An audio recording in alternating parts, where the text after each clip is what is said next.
Hello everyone, naami karon sa Baganga, Davao Oriental sa San Victor Island mo nilang parking area.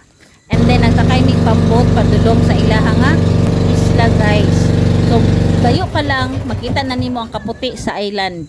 And then guys, naanami dinhi naabot nami buutan ka ilang mga staff diri guys. Grabe kayo mo entertain at imanon jud kayo mo.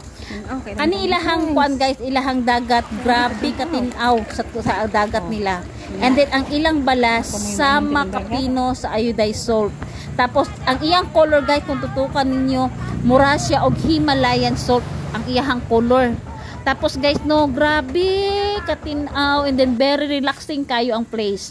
Mo ni siya guys ang ilahang rate diari sa ilahang room, day tour and night tour, kamo na bahala na.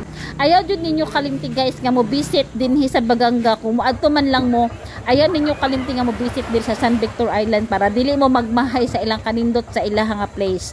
And then ilahang coast guard diri guys, kung maligo mo bantayan jud mo. So inana sila diri ka mga grabe mo entertain ang ilahang mga staff. So dili jud mo pasagdan. And then maayo kayo sila makikistorya sa imuha. So no, inana ka mga buutan guys ang mga tao diari sa Baganga guys. So ayaw kalimtig visit ang kaninga place. So i-appeal yun ni siya guys sa inyong mga listahan, i-visit niyo ni siya. So gapo po ni siya guys no, kung na kay drone shot nimo ang kaninga island.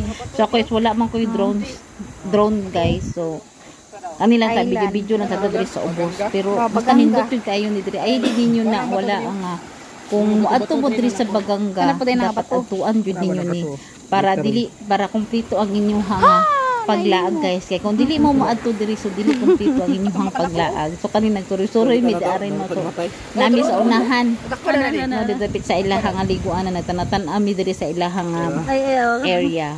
Thank you for watching. Bye.